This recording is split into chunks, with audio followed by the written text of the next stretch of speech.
We are pretty much the best literary podcast out there. I mean, I don't want to exaggerate at all, but we are the best. I did the research. #1 in poetry, comedy, meme-based podcasts.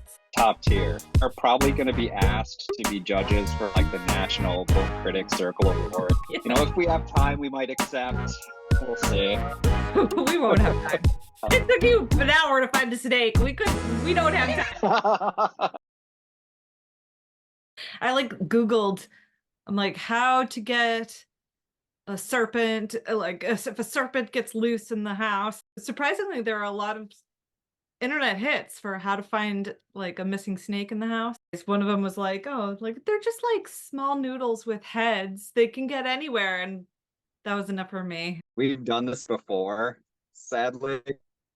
Yeah. Yeah, so like we had a different snake that we never found, and it's at our old house. We assume somewhere. But yeah, at least this one, so the other one was like a little corn snake. It was like really small and thin. This one's like a chunkier boy. So it's a ball python. I sent you the picture. So Where was easier to find. It was like hidden underneath in Theo's closet, like underneath this shelf, like underneath stuffies in the shelf, like just why? Like what yeah, is, I don't know. how do they get out for one? I mean, Yeah, so we have the cage, the enclosure, and the top doesn't have a lock. Like I forget what happened. I think the previous like cage top broke or something like that. So we just had to have this one. We ordered one, but it doesn't fit quite properly, so we just weigh it down. It managed to like push its way up in this little corner area, and so now there's like I put like 100 pounds of weights on it. Like you're not getting out, fucker. I'm not like super squeamish about snakes, and this one is particularly cute. But still, I mean, who wants just a loose snake where you don't know where it is? Like that's just not a good. Nobody wants that. Yeah. I had a lot of time to think while I was waiting for you to find your missing noodle in the head. Yay.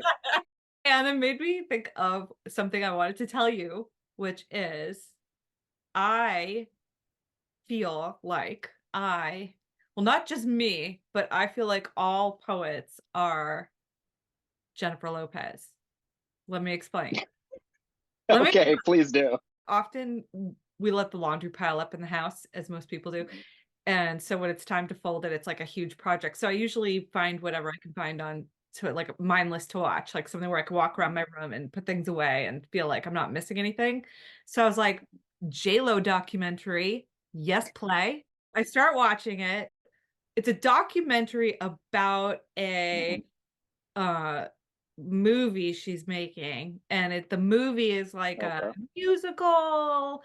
It's based off her new album, but it has this story arc, like narrative thing going on about it's all about like how many people she's been in love with in her life or something.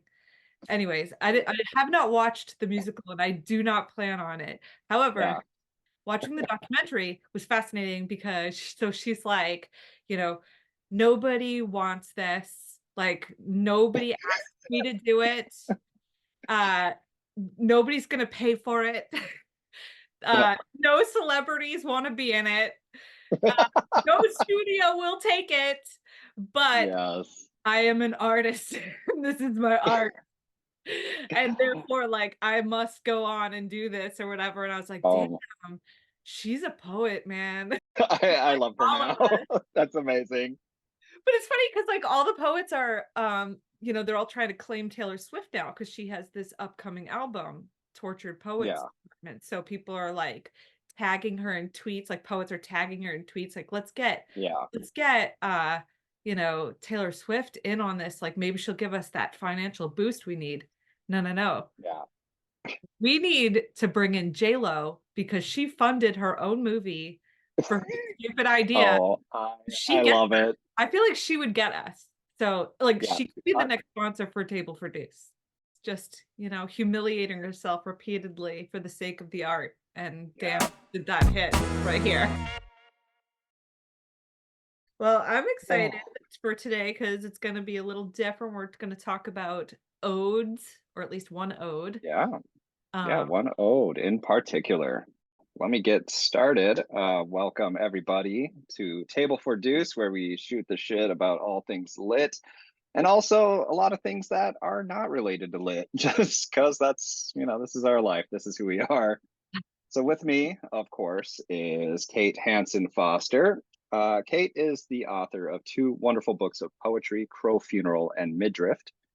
Kate's poetry and the worlds she creates have been described by singer-songwriter Kristin Hersh, no less, this isn't even as quote, yeah, this is not even a joke. This is legit. Kristin Hersh has described it as, quote, a beautiful barn, a frightening mind, and a shimmering street, which is wonderful, wonderful praise.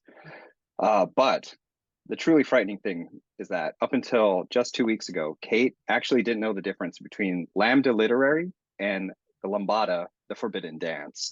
She actually still believes that they're somehow connected and that they're just awarding queer writers dance awards. So welcome, everybody, Kate Hanson Foster. But thank you for sharing that with the world so everyone knew. It is. You should be ashamed.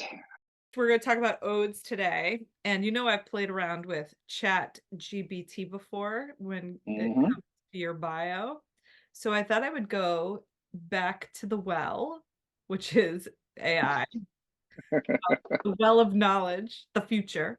I asked Chat GPT to write your bio in the form of an ode. And I gave it just a few, I didn't mention all of your books or anything like that, but just a few subtle personal details that I know about you, some poetry awards and an AWP incident, etc., etc.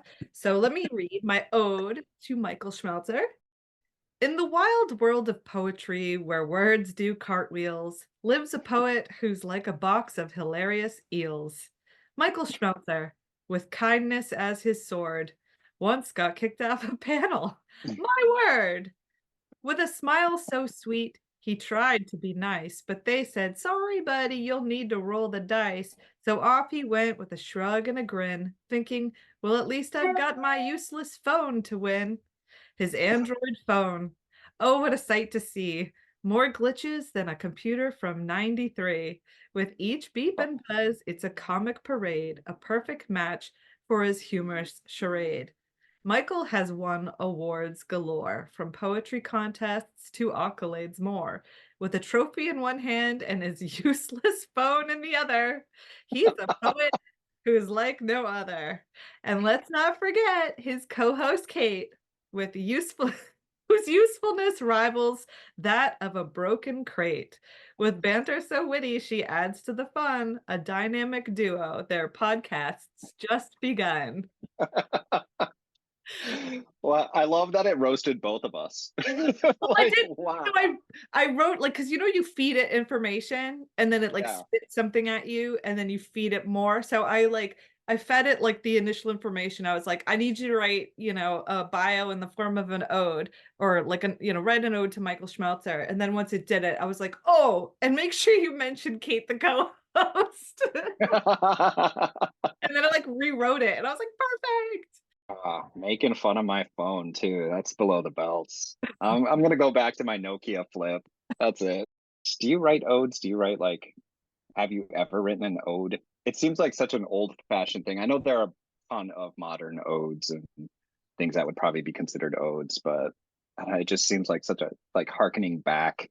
So many people do, and that's why I mentioned it to you like the other day when we were trying to pick a poem. Like, do you mind if we do an ode? Because it was just so strange. It felt like everything, like every book I flipped open, and like every time I look up something on the internet, it was like another ode to something. So it just felt like it was meant to be. It's one of those antique forms that still lives on, but yet kind of has been modernized. I think like the ode that we'll read today is more of like a modernized, or an irregular ode, I guess is what they're called.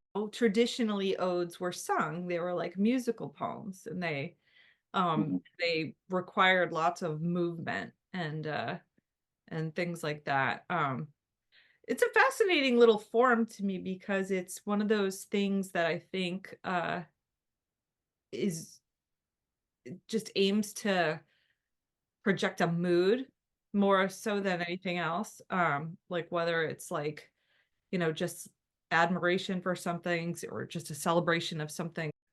It has this like pleasant mood. Odes have these like pleasant mood to them that Mhm. it's just cheery. I don't know. They are, right? They're supposed to kind of seems to be circling around the idea of praise and finding something to kind of shower your attention on or whatnot. The interesting form. I know there's some that are more like I guess you would call it formalist or whatnot. There's kind of a structure of some sort, but the ones I've currently read, I did a little reading into it, don't necessarily follow much of a structure so much as just here's a topic or here's something that I want to talk about.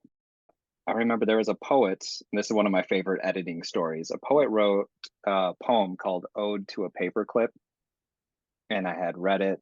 And this is back when I edited for a journal, and I gave a rejection, but I wrote a personal note, like it was a very good poem, but just not quite right. And then I just couldn't stop thinking about it for like months.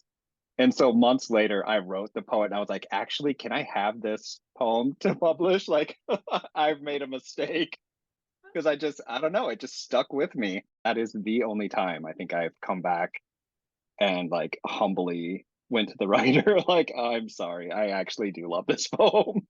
Paper clips don't get enough play. Ode to a Paperclip.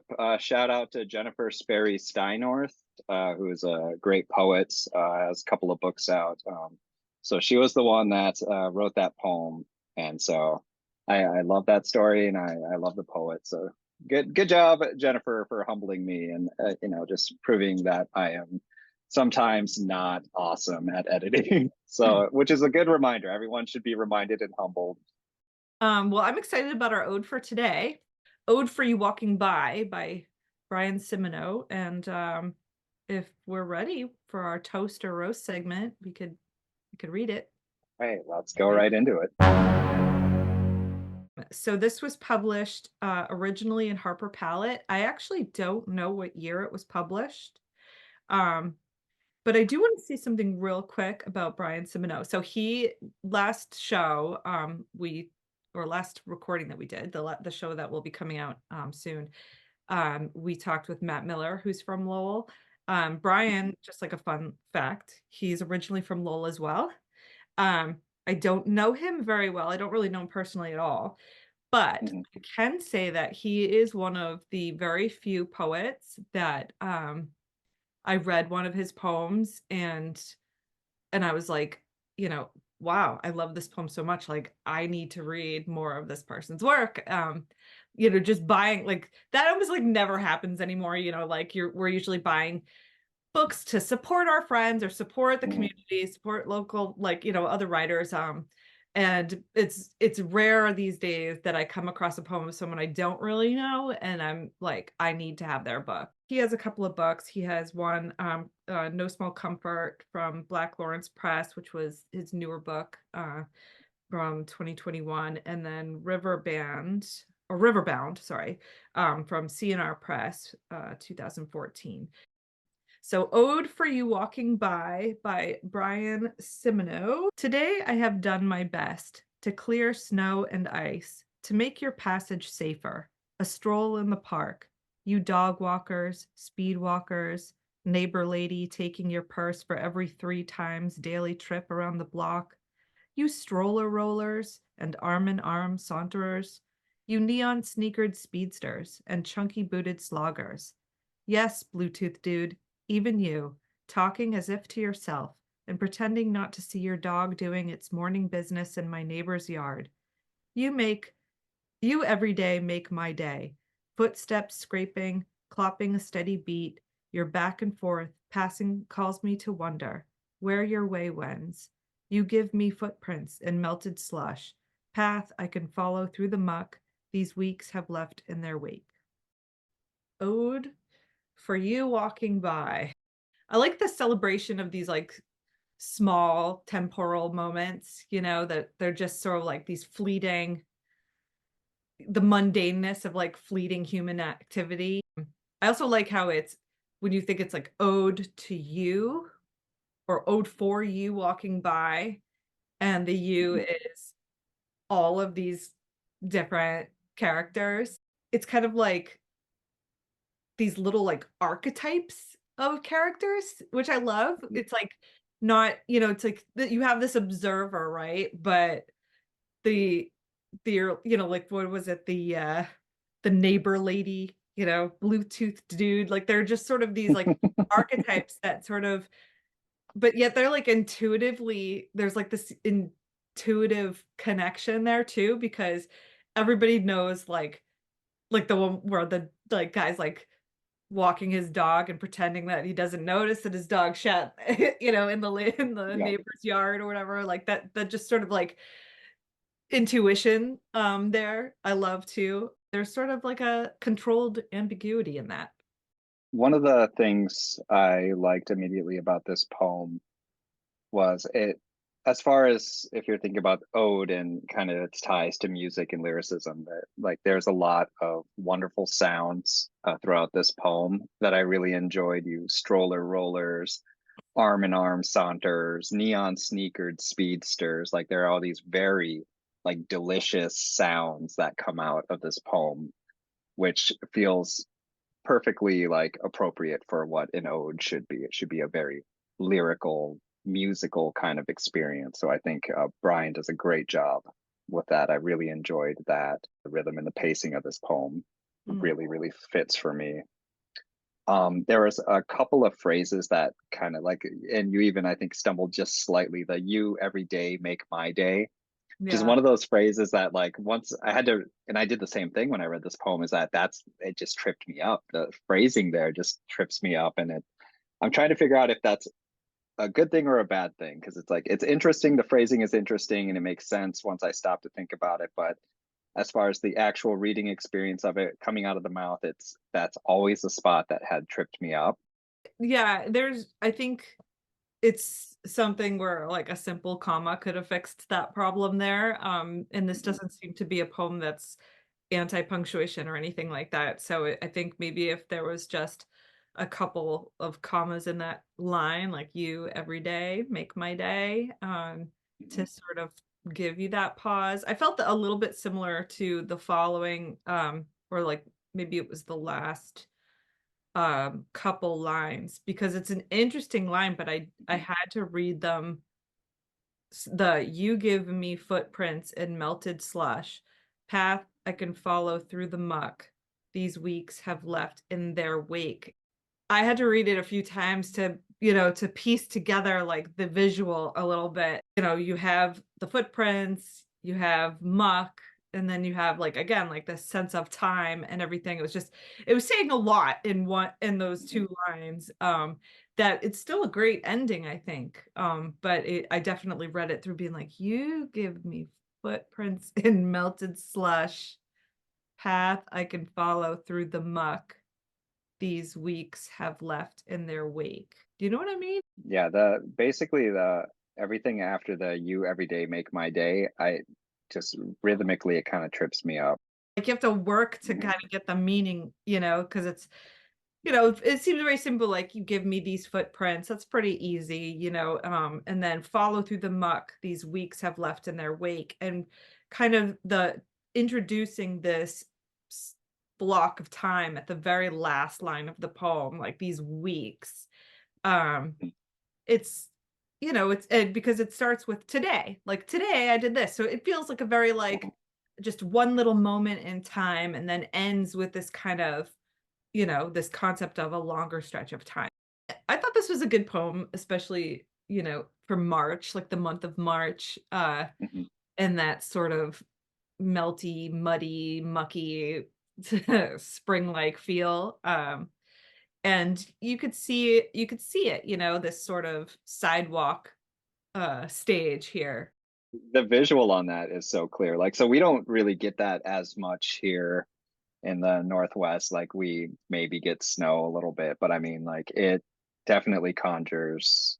like the Midwest for me. Like I spent time in Minnesota, and there is that season where everything is just that dirty, gray, slushy, like melty snow. So I totally, that is an easy thing for me to visualize.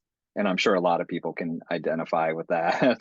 Such a like quote unquote adulting thing to do, like having to clear your sidewalk also. Because I just kind of love that though. It's like so mundane. There's like, I don't know, a universality about it, I guess. I love the way he kind of does this like roll call approach where he's just sort of going through all the different like I said, like human archetypes of these, people that you see, like the different types of people. It's like you can relate to that.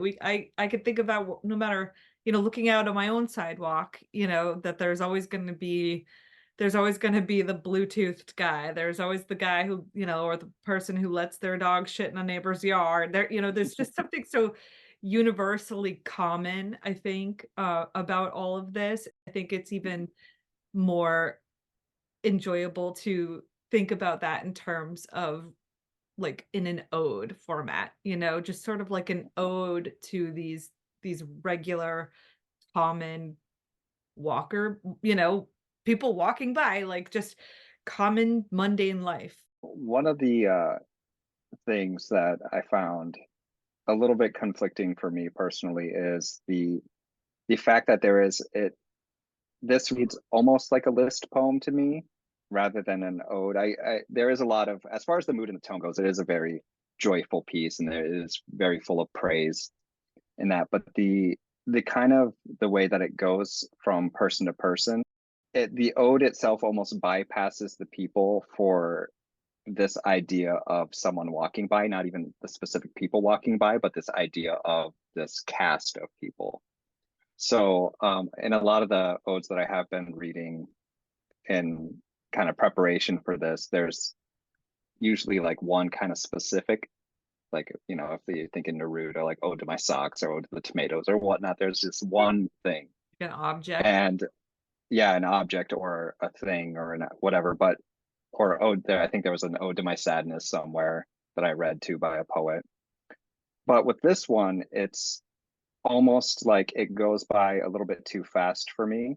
There is um, no characterization per se, like other than possibly like the Bluetooth dude, because like there's a very specific type of person. I feel like there's a character there, but otherwise the rest of it just kind of goes by a little bit too fast for me.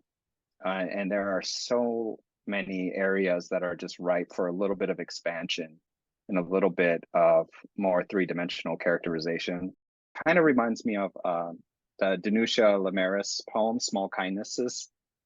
And it's a similar kind of thing, and that could be called an ode too, I imagine, is where she is kind of listing these things that we do for each other, that strangers do for each other. And one of her first lines is talking about when you walk down a crowded aisle and people pull in their legs, or they say bless you when you sneeze, that kind of things. And there are these lists that she goes through, but she just slightly presses it just a little bit more. There's a little more like insight, I think, into kind of how it's making her feel. I don't quite get that as much in this poem. They do similar things, but this one feels just a touch more on the surface level than Denusha's poem. That the idea of like what makes an ode versus what makes a list poem, and how do you combine those two arenas, and and in a world where a bag of dirt is a poem, I guess it doesn't even matter what we call this.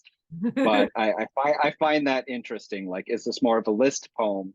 And if it was called a list poem, would I have less of an issue with it than if it was called an ode? I don't know. I mean, when you are calling something an ode, it's basically, like this is like I am expressing admiration. So whether it's like a list poem or not, it's setting the intention that like this person like admires all of these lists, these people listed. I have to disagree with you a little. Like I said earlier, I think the ambiguity is controlled. I think it is intentionally doing that. It's not creating three-dimensional characters because they're strangers and he's just observing them. Like, I love the line, like, Speedwalker's neighbor lady. Now we're talking, this is his neighbor. It's the lady next door. And she's like, if I was writing the poem, I'd be like, and even Peter, you know, who's just no, he doesn't know her name. She's just neighbor lady. There's intention there. Like, I don't think it's a flaw of the poem. I can see that there is very distinct intention that there is no intimate connection with any of these people. The intimate connection, I think, is in their separateness, in their loneliness, in their like strangers carrying on about their day. You know, why I say loneliness is just that feeling of um walking walking where visually someone has walked before you. So, you know, like walking through someone else's footsteps in the snow. And there's something kind of warm and comforting about that visual of, you know, maybe if you're living alone or if you're a lonely person or whatever, and you're going out and it's like, you know, you leave me like all of this, even though it's described as muck or whatever, and they're melting and everything, but it's like, you leave me these things I can follow through.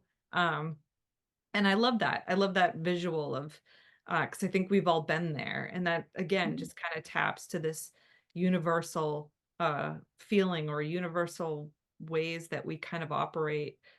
There's something kind of fun about stepping where into someone's already existing footprints. And it's easier, you know, too, that, you know, it's like if you ever walk through a lot of snow, it makes the trip easier when someone's already gone through before you. So I don't know, I do think that in this small little poem, it kind of just resonates a whole larger universal feeling that we all have. And it's simple. It's just a simple thing and it's a simple poem, but it's really relatable. I like that you called out neighbor lady because you know, we just fairly recently moved into this house and I have a corgi lady. Like, she lives somewhere on the block and she's this older woman who walks her corgi, and I don't know her name. We've talked, but I don't know her name, and I just call her corgi lady. So I can relate to the neighbor lady slash corgi lady. I'm gonna further push on this poem a little bit here. The the part I think for me is there is the cast of characters, I think, and I've been kind of rereading Small Kindnesses in the back here, and they, like I said, they do similar things. There's kind of a call of these different people, different strangers, and I don't necessarily think it's the stranger part that I have the issue with. I don't The why of how these characters or these people kind of affect the narrator is what I'm not getting. I am a chronic observer. I just love watching people. I could just go to a cafe and watch people all day and make up stories about who they are, what they're doing. And I understand that impulse or that urge. And especially as poets, we're constantly just observing things. I think that's just what we do. But, you know, your back and forth passing calls me to wonder where your way wends. And I guess I'm just not getting the why, or how does it affect the narrator, other than this sort of generic, like, oh, these are people too notions. And for me, I just need just a touch more than that to really, really pull me in. Like, there's a mood here that I really like and a tone here that I think fits very well for an ode. There's a lot of joy in this poem, and that is reflected in the phrases and the musicality and these rhythms. But like, is the sound of this poem, is the tone of it enough to kind of push me towards one way or the other? And I'm not exactly sure. I think for me, there's just some little thing that's missing. It's one of those things where it's just purely subjective, I think, because what is missing for me is working for you. It's like, you don't need the specificity, or you don't need the inner monologue per se. Like, you love the kind of universality of this moment, and we can all, I think, relate to it pretty well too, but for me, there's just something that I'm not quite getting from it. No, I agree with you there. I mean, there is, I mean, typically when we talk about poems, I feel like I'm usually the one of being like, but why? And I need more, and I need the backstory, and I need more context, and all that stuff. I get that. I totally get that. Um, and you have Corgi Lady. I have we have PDO, which stands for Perfect Dog Owner, because we do have this neighbor who walks the dog like 5 times a day.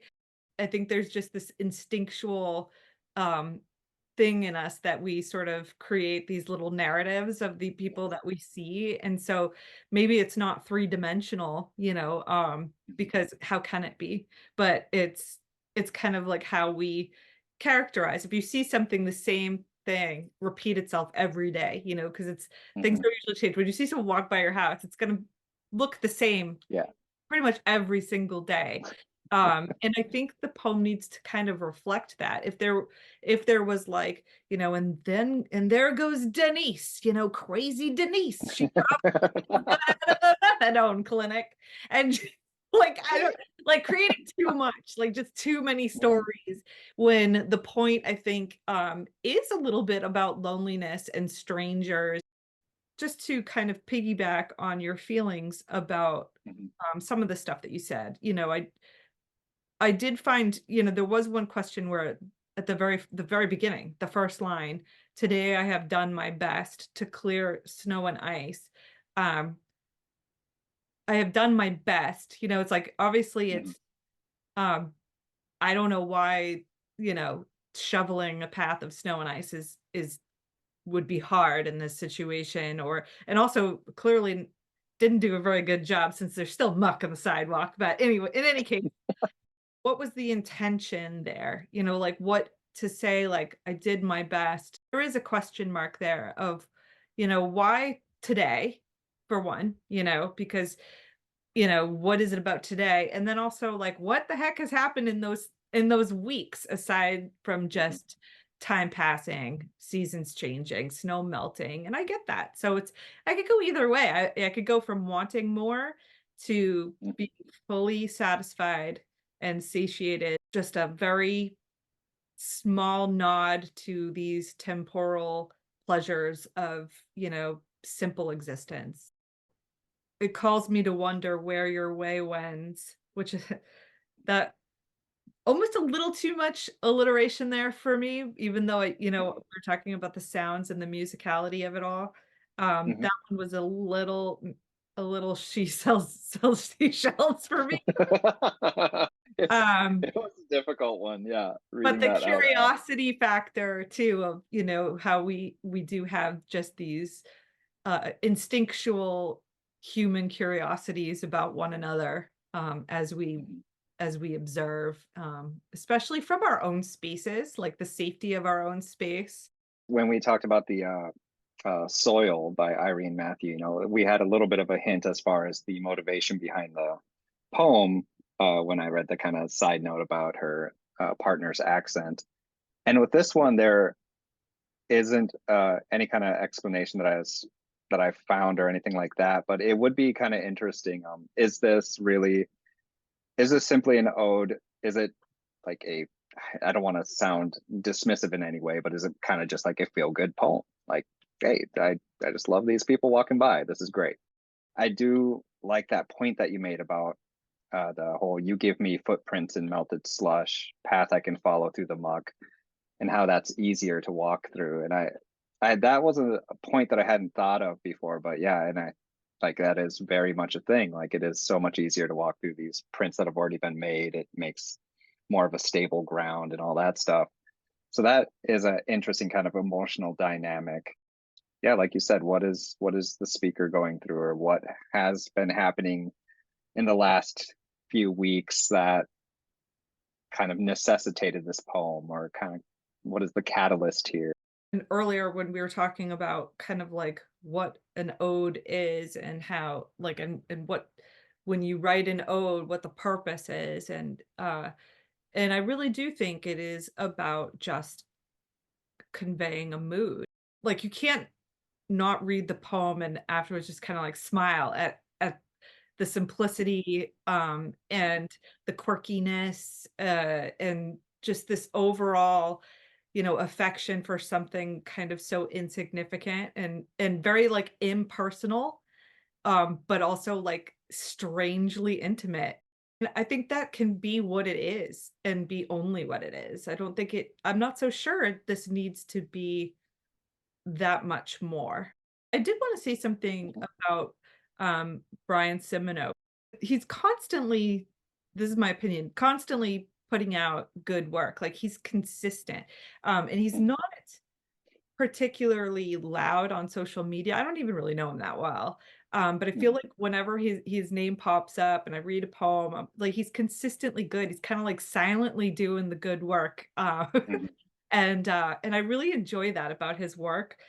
I feel like he's a smart guy. There's something smart in his poems, and I could be reading, like, way too much into it, but, when we talk about, like, the ancient ode, all these, like, original, ways in which odes were done with music and movement and the strophe and the antistrophe, and this kind of, which is all, like, this it's all about movement.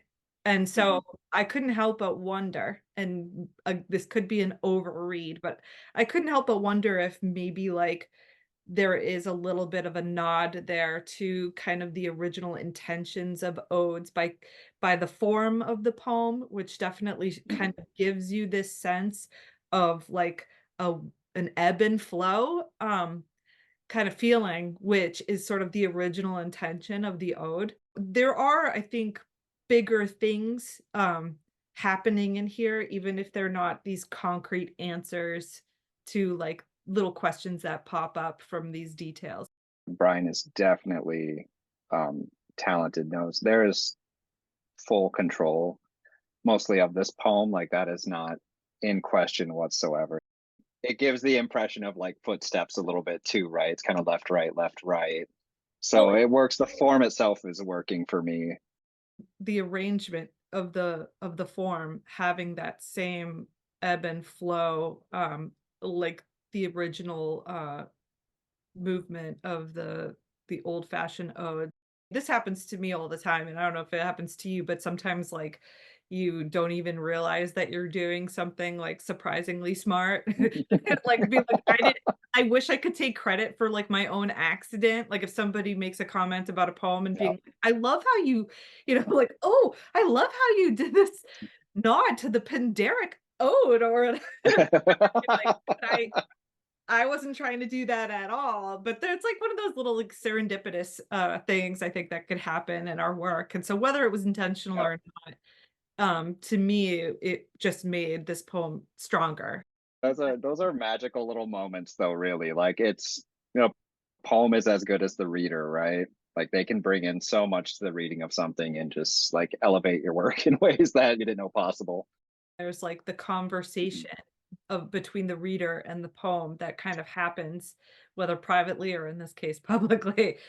That stuck out to me, just kind of thinking about odes and how they've progressed over the years. And yeah, most of the odes we read Mhm. now are regular. They are like modernized. They obviously no Mhm. one's out there singing their ode to apples or something, with a whole chorus on stage anymore.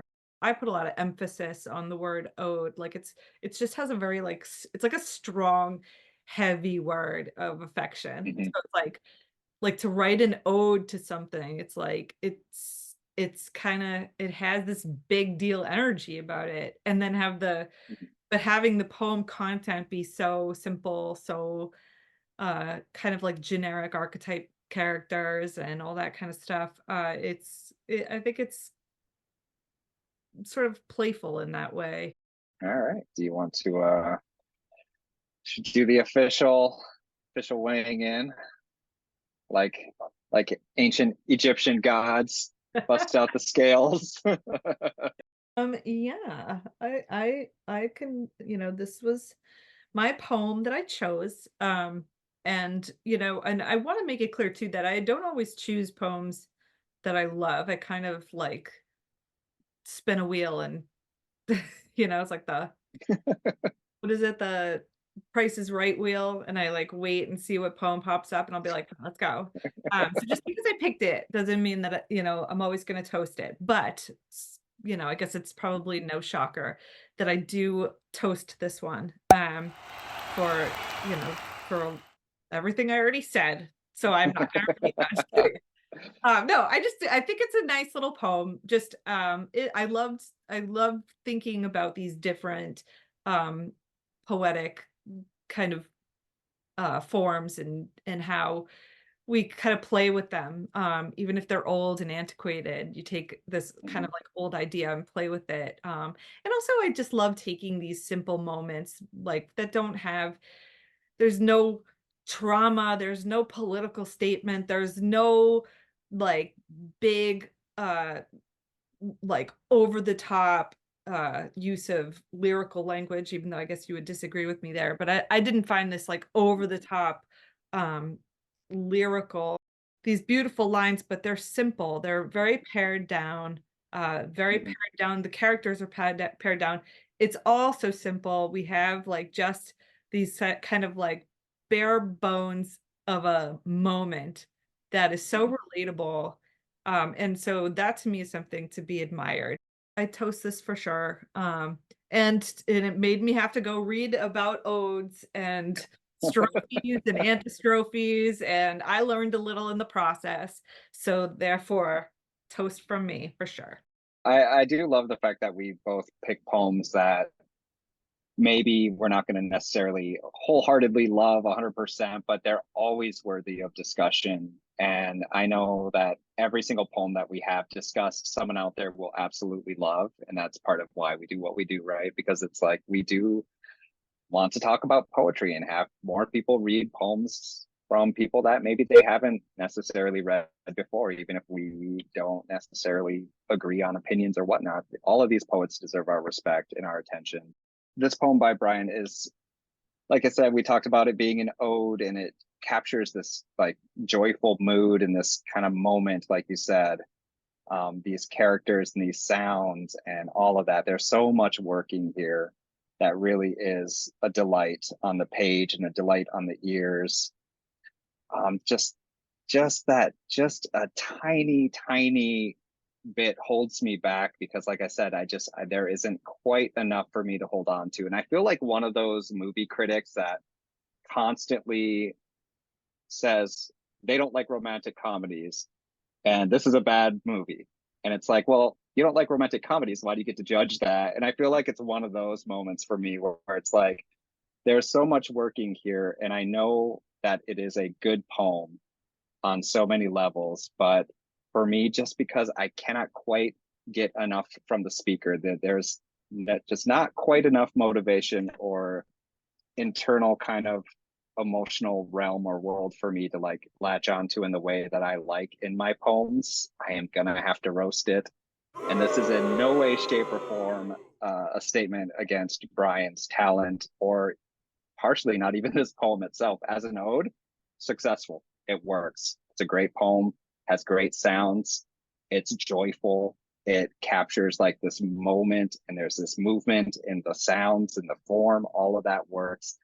But just me, I need a little bit more emotion, like to like that connective tissue of like internal something to really kind of pull me in. It is not exactly what I look for in even within an ode. There's just like something, like I said, with the other poem by Denusha, which I think we can constitute almost as an ode itself. I think there's just a little more that pulls me in, and this is almost there for me. But man, Brian is a good poet though, and I've read poems by Brian that are fantastic. And like I said, even this one, I know people out there are gonna love, and it will land with a lot of people.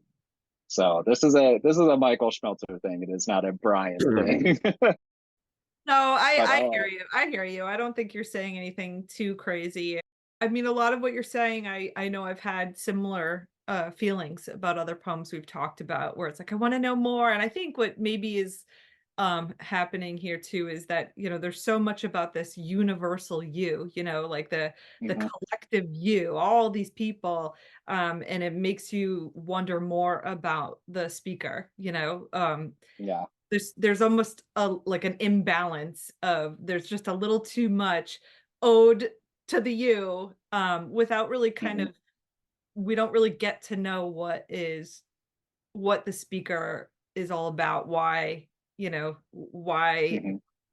does this speaker feel, kind of have this like inadequacy with the shoveling, or and why follow, like why are you trailing behind in the muck, and like that.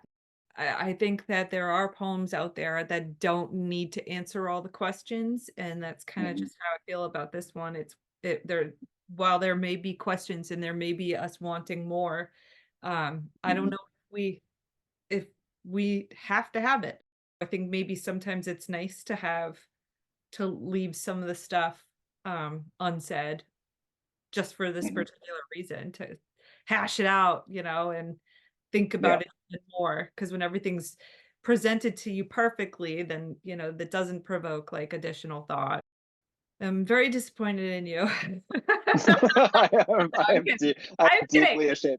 I I just am in way the interest of too. us being balanced, I specifically was gonna try and find a poem to roast today, but and not with like bad intention, but just to show Yeah. that like we are capable of like being honest and not like, blurbing our way through the show, making all the poets feel good. You know what I'm saying, right? Like I'm not Yeah. trying like, oh, like in our mean-spiritedness, we want to find a poem to like make fun of. It's No. like wanting to find a poem that, because not every poem is going to hit everybody the same Hmm. way. And that's the whole point. Yeah. And part of the joy too is finding something you love and trying to convince someone else it's good and they're wrong. Mhm. Like that is like there's nothing like when I used to work when I was editing for a journal, like the same journal that I, humbly like went to the poet with. Um, there was an editor, and it was a fellow classmate from the MFA program, and just extremely smart, brilliant, brilliant person. And getting them to accept a poem that I liked was like the best feeling. Like Mhm. having to have that argument to really defend why you like it, why we should publish it. If they were on the fence, and trying to get them to come to your side is like, it's probably the most intelligent I've ever felt is when you can get that person, that extremely intelligent, well-read person to be like, okay, I see your point. I think that's part of it. We've never intentionally just looked at a poem to try to just talk down about it or anything like that. But all the poems that we have looked at provoke conversation and make us feel something. And that's a really important part of poetry. There's something refreshing about kind of, watching someone from afar, kind of, Hmm. and like seeing their work, and they're quietly putting it out without all of the bells and whistles in Hmm. which some other poets can do, and it's just like consistently really good to me. And so it's like Yeah. someone who's just working more, he's got 2 books, and that like, so he doesn't have like 10 books, but they're, and I'm sure he's Yeah. working on another, but it's like someone who seems to be working like at a very nice pace, putting out Yeah. work periodically, and just being consistently good, as opposed to being like consistently present online, or Nice. like, you know what I Yep. mean, like where Absolutely. everybody just feels like they have to name drop themselves repeatedly to make sure Hmm. or they're afraid they're going to be forgotten, Hmm. and he's like one of those poets that just kind of always pops up here and there, and I'm Hmm. like, "Oh, yeah, I'm reminded how much I really like that guy's work," and Yeah. I have both of his books, and I Yeah. don't, they're books bought specifically from stumbling on poems like this. I I had some interactions with Brian like many years ago, and Brian has just consistently shown himself to be a very kind, generous poet, very much reading other people's work, very much like boosting work that he thinks is good. Like he is not out there playing any kind of games, trying to get, like you said, he's not just present to be present. He is really doing the work of being a poet. I don't want to get too purist about it. You know, everyone has their own journey and everyone has their own path, but we can all name the people that are just out for themselves, and they are just constantly insinuating themselves into every conversation, and it's so self-promotional and sad. And it's like that scarcity culture just got the best of them, and they will stab you in the back to get a prize, and it's disgusting. And Brian is not about that as far as I've ever seen. Like, he's just, like I said, just a very kind, generous human being. And like, I wish nothing but success for him. The illusion of greatness that you can create by constantly fluffing yourself up on social media. And you know, it can work. It can work for a lot of people. It can drive up readership. It can, you know, like, you can get a fair amount of attention, but it doesn't necessarily mean, you know, that the work is going to stand the test of time. I mean, none of us will know, and that's fine. You know, we're just gonna have to wait and see, I guess, or not see. Yeah. And I hope it's not like a mischaracterization. Maybe I'm just like, maybe the algorithms are just not putting Brian in my feed. He's actually hustling every day. You just never see it. You're like, oh wait, I have him blocked. I feel like It's I've gonna be said awesome. more in this episode too, because I wanted to push our, even though we don't really have merch, but No, you and I have merch. We each have a mug. that's right. Yeah. People can ask for it though, I suppose. So, Yeah, buy a or mug. email us if you want some merch at table4deuce@gmail.com, and we'll work on that for you. Another fine episode with another fine discussion. So, all right, everybody, thank you again, and we will see you next time. Sounds good. See ya. Bye. It's important for us to hang on to our own taste. Like, we're not running a validation machine over here. Once JLo funds our project, when we pitch her our argument, we're just gonna skyrocket to the top. You know, I want to see you take that guy's dog poop and throw it at him. That's what I want to see. Don't let him get away with that, Brian. Go fucking yell at him. He's a piece of shit. Like.